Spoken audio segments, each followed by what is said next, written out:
still? Yeah, you're on. Am I in? Yes, you're in. Don't panic. Hi everyone, welcome to Bg Oggie Golf. This has been a video that we've been planning for ages with Matt. Matt is not here today. On tripod duty is Kelly, my wife. Say hello, Kelly. Hello, everybody.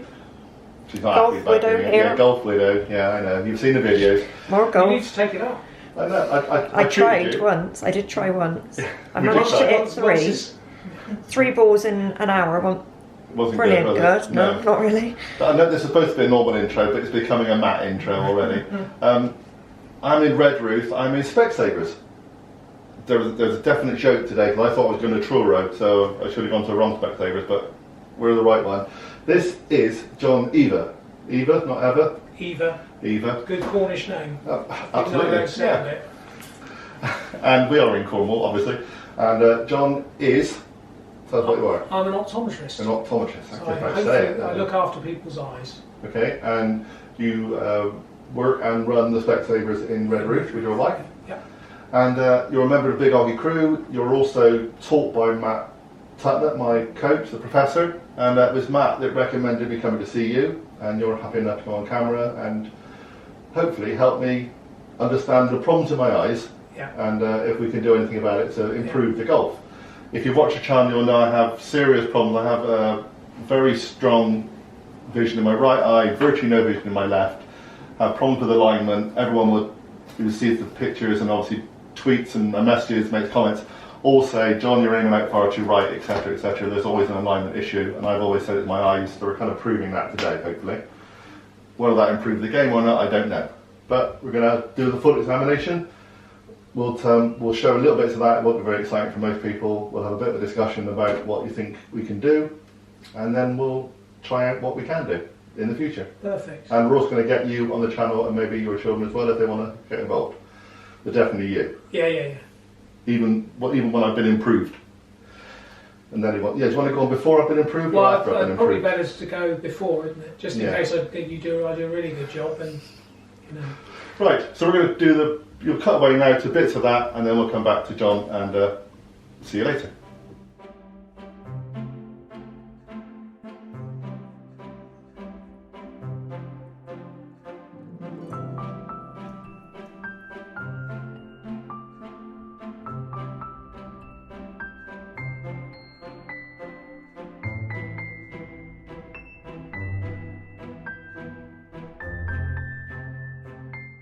So obviously we discussed about this left eye. Yeah. I mean, if you're 11 before they discovered They weren't sure whether I had a lazy eye to start off with that Yeah. wasn't fixed, Yeah. and maybe they said you were 11, you were 10, or whatever, you cheated. That's basically what they said. They said the only way it could have happened is that you had your eye like that, and you maybe slightly opened it a little bit, and you could see better. Yeah. I don't think I did at the time. No.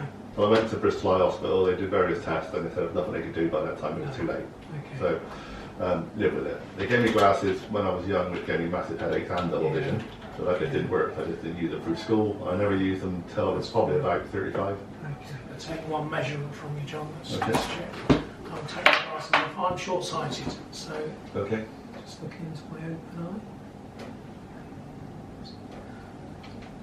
So I can see close up without my glasses on, which can be an advantage, but I can't see in the distance. I do wear verifocals. So I've always thought I've got really good distance vision. Yeah. But it's the close-up stuff that's been a problem for me. That's fine. Right, looking over at those letters for me. You tell me what those four are. NRHB.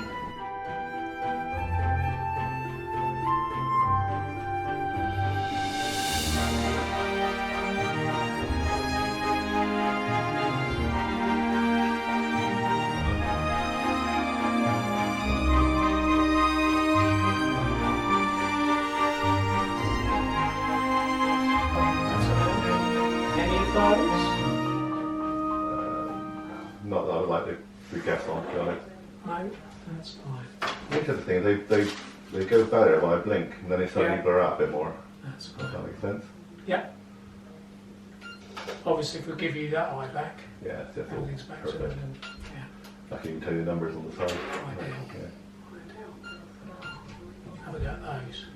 Like you're a swine, aren't you? Well, Show it, you should have showed off, John. I know, the numbers are 4 on the end, so Yeah. it's H, Yeah. R, K, C. Wonderful. That is showing off, that is. Alright, now then.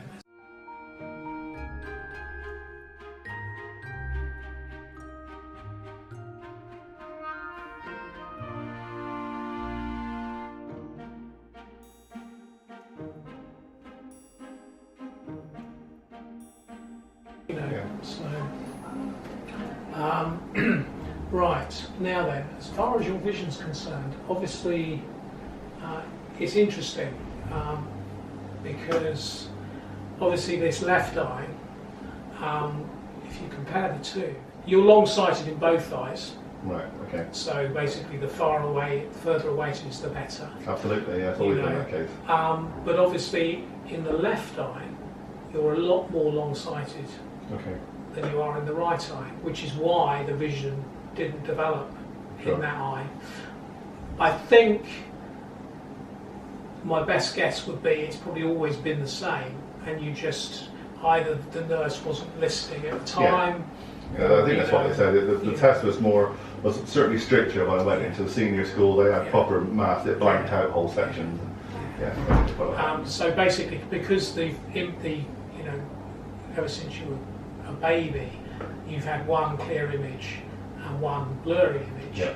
The nerve pathways between your eye and the brain, they were fully developed, and that's why you've got a lazy eye now. Sure. I mean, if you look, your right eye now, you're about plus 150 in the distance. The left one is plus 6. So there is quite a big difference between the two. And again, that would be the reason why the glasses they gave you struggle with. Yeah. Because basically, that left eye, the image would have been huge, and the right eye would have been normal size, and then you can't get everything together. So the eyes just go Not doing it. double vision. So if we look at the blurriness first of all, obviously you're pretty tall, so it'd be more of a problem for me being shorter. But you know, I mean, I don't know, that's about 4 feet, is it? For me, probably about 5 feet for you, maybe. Yeah. Would you say? Yeah, I thought about 5 feet. Yeah, I'm 6'2", so when you bend forward, You know, bend forward, you probably lose a foot. I thought. Not that I'm 5'2", but it's quite short. I am pretty short. Yeah, but a little bit taller. You'll than see that on a camera at some point. Nothing wrong with that. So for that sort of distance, certainly if we corrected that 1.5, it would make the ball clearer. Yeah. You know, and this oscillation you're getting is the fact your eyes are trying to focus on the ball when it's down on the tee. Yeah. And as I say, what happens is when you focus, your pupil closes down. Okay. So what's happening is it's doing that. Basically moving around. Yeah. Yeah. Makes sense. Then you perceive it as the ball. Does that happen because it's normally windy weather and whether my eyes are watering? It could have something to do with it. Okay. Yeah, but certainly it's more of a strain than perhaps it could be for. I do find my eyes are quite sensitive to light most of the time. I wear sunglasses a lot. Don't Yeah, I? you do. Yeah. So from that point of view, if you specs for golf would probably make life easier. It would. I'd say that because we'll come to the minus side of things in a minute. Yeah. And it's interesting that you struggle with your alignment.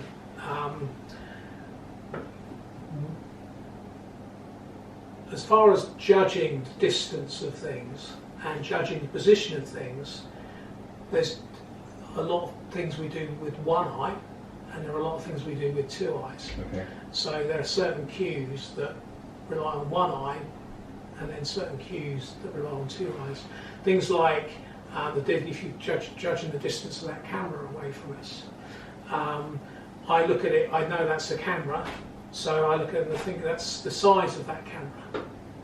So, as I say, that will give me the first, I look at it and think that's the size, it's like when you see a cow. Yeah, like you Father, I don't know whether you remember yeah. Father Ted, Yeah. Father Dougal, Yeah. small, far away. Yeah. So, that's one of the things we use.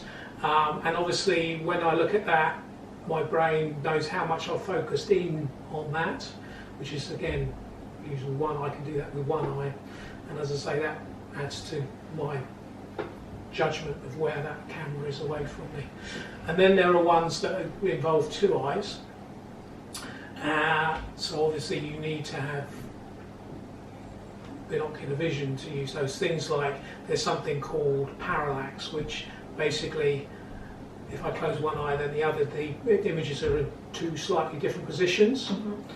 And so what happens is obviously I bring those two images together, but the amount that the image moves from one to the other is dependent on how far away it is. And obviously there's a thing called stereo. I was going to say the stereoscopes in the old days, the Victorian things we put together, That's pictures right. together. Yeah. Have you been to see a 3D movie? No, but You've never been? Well, No, we haven't. years ago, I think you put the glasses on. Yeah. They don't really get the same kind of effect that everybody else does. No, you would. Yeah, I can't do those books. You know, the ones that have the funny dots and things. If they see, you can see. Well, I can't see them. No.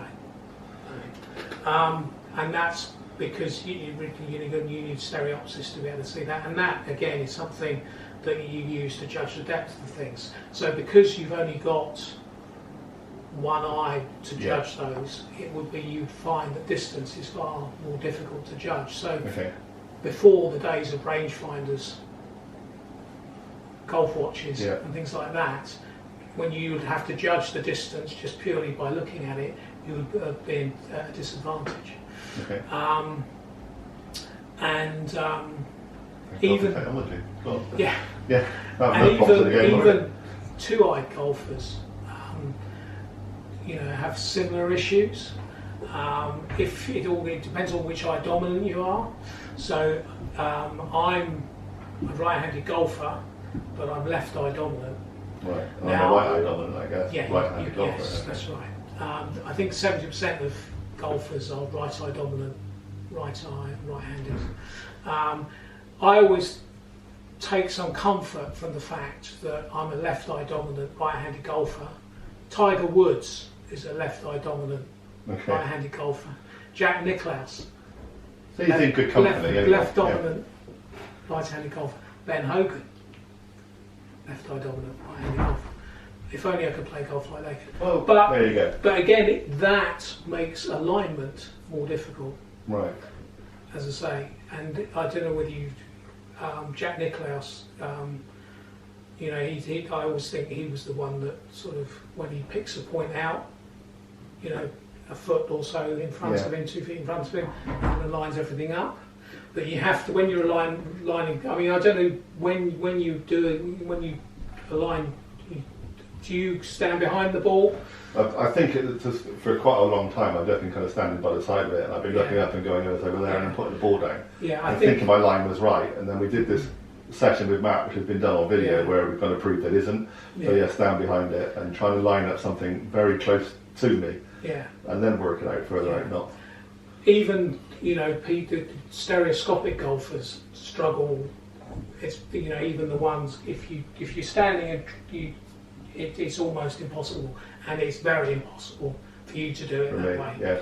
See, Matt, told you. You need to stand behind the ball and look at the target, and then, as I say, I think Golf My Way is Jack Nicklaus's book, and as I say, you need to look and pick a target between the ball and the flag, or whatever you're aiming for, sort of foot 18 inches in front of there, and line yourself up with that. So, as I say, rather than just, and you tend to come that way a little bit, don't you?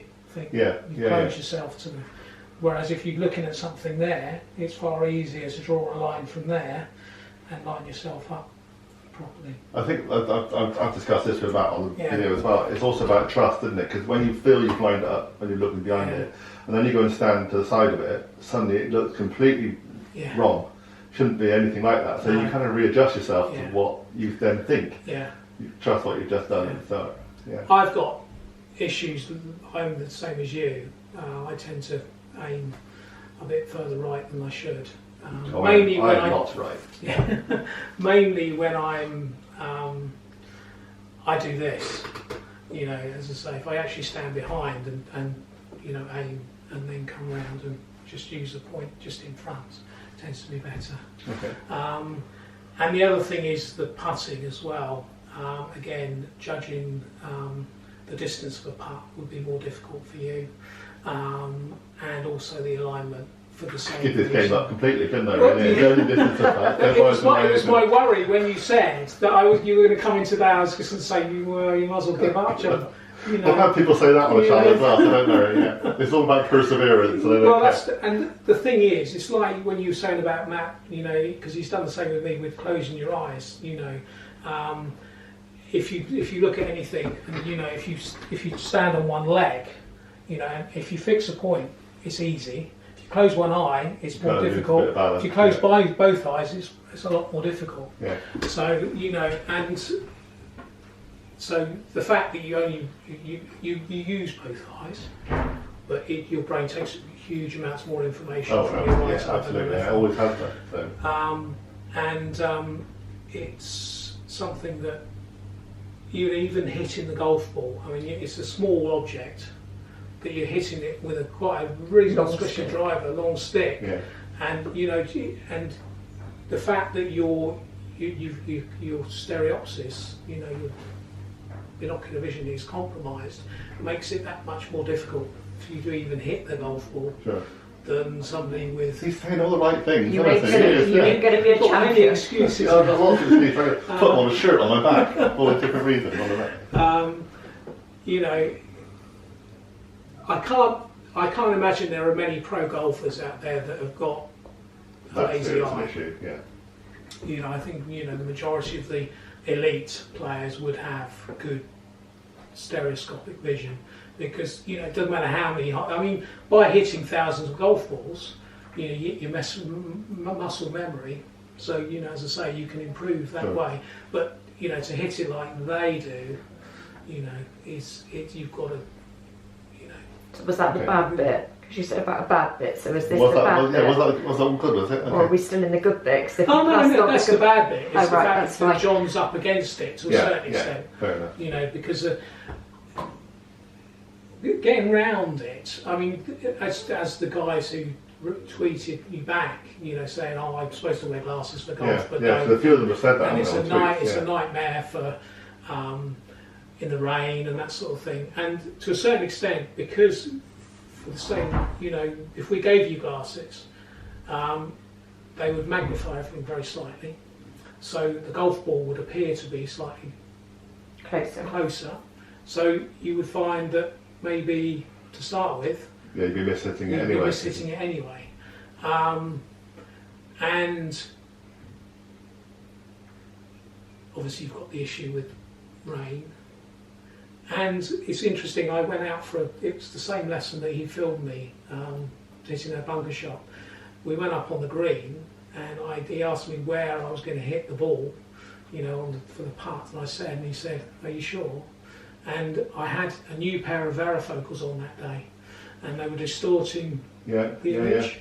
And so I thought it was the opposite sides of the hole to the one it should have been. So quite often it happens with me with him as well. He says, you know, where are you going to hit this chip up, or you're not quite lined up for it. And I think, well, I am. And they say, move round. And with all your golf shots, do you stand behind? Well, I haven't, but I am doing so now. I think that would make life a lot easier. There's that fear, especially as a handicapper, when everyone's telling you got to move quicker, don't start. So you just put the ball down, stand next to it, line it up, hit it. Where that's standing behind, that takes a few more seconds, and they're all looking at you thinking, but it's worth it. You too, Jack Nicklaus does it that way. But no, it's important, you know, to do that. The only other thing that I don't know how up to your eyes are, if you were just wearing them for golf, is contact lenses. Right. I wear contact lenses to play golf now, after my varifocal incident. And the thing about contact lenses would be we could correct your left eye, and you wouldn't get, because the image size is normal in a contact lens, you wouldn't get that issue that you had when you had glasses when you were young, because the two images would coincide. it's an option. I don't know how brave you're feeling about that. Just to see if it makes. You know, I mean, we're quite happy. How would that work though with the dry eyes as well? That's the problem. I mean, it might be that you just wear them when you go out and play golf. Yeah, I think that'd be it. It's specifically something for wearing. I don't like to use the word experiment. Right. Yeah. But the mad scientist already knowing the experiment. But whether it would be worth just giving them a go, just to see what it does to your You do look like the one alignment. in the Muppets, the mad scientist Yeah, with like the... some honeydew. Don't be rude. If one of my children had said that, he'd be in real trouble. That's because in my head I'm just thinking I'm going to get the picture and put it on That is the screen. Buns and honeydew. Stop it. And I apologise for my husband's outburst. So he's called me short, and now Exactly. a Muppet, short Muppet. That's right. Next time you wear glasses and you're out on the thing and beat it's me on going a golf course, completely the it'll be wrong fine. way, you'll know why.